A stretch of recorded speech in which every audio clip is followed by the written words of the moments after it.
our live studio audience.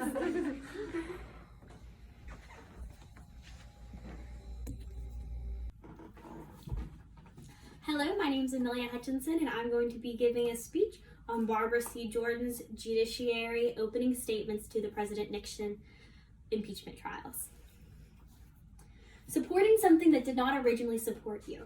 That is exactly what Barbara C. Jorden did when she gave her opening statements at the judiciary impeachment trials of President Nixon.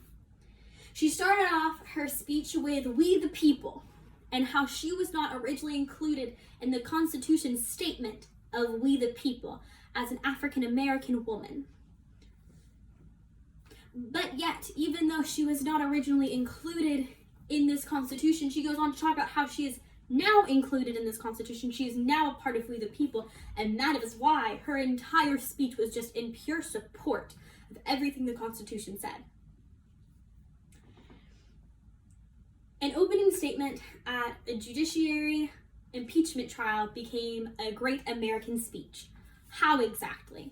That's what we're going to be addressing today. We are going to be talking about the setting behind it, who Barbara C. Jorden was as a person, the impact it made on America, how it made that impact, and why it still pertains to us today. July 25th, 1974. Impeachment trials of President Richard Nixon were underway against him for the Watergate scandal, as he was caught lying as well as abusing his power as president. According to historyhouse.gov, Barbara Jorden had a seat on the Judiciary Committee. As a freshman of Congress, she was tasked with giving the opening statement at this event and was to address the 3 articles of impeachment. A little bit of background on Barbara C. Jorden. She was an African-American woman who was born and raised in Texas. She graduated law school and became a lawyer. She moved on to be a politician in the Democratic Party. According to the New York Times, she was the first Black female senator of 1966 in Texas. She then moved on to become the first Black executive chief in the nation in 1972. So this is who she was, and this was the time period it took place in. So now let's look at the speech she gave and the impact it made. She had 15 minutes to address the nation, and she sure did. Her speech shook the room and led to Richard Nixon resigning from presidency, which was a first time ever in American history, according to history.com. Womenshistory.org states that people swarmed around her car in congratulations.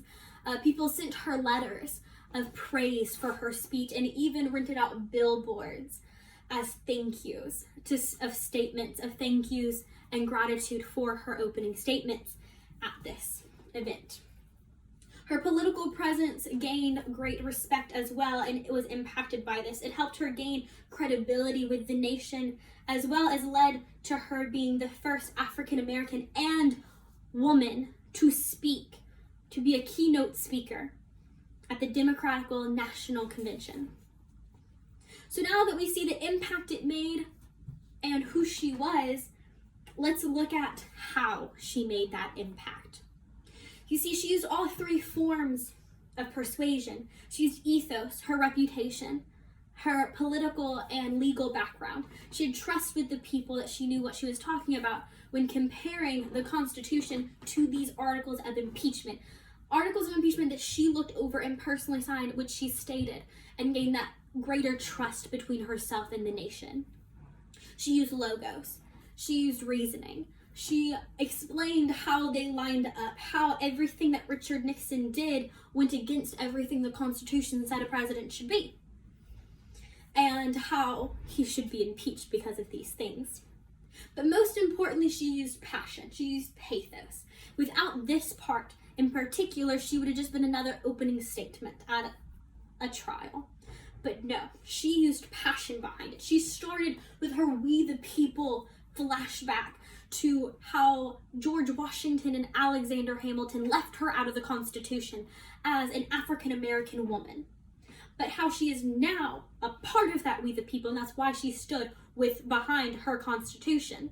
Why she sat there and fought for it through her entire statement. The same Constitution that left her out, she was standing and fighting for.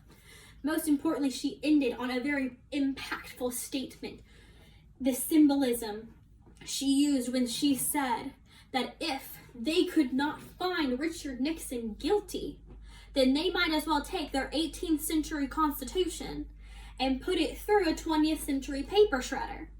Because if they weren't going to respect the Constitution, what it stood for and what it said, and how every article lined up with exactly what the Constitution stated, then they might as well destroy it.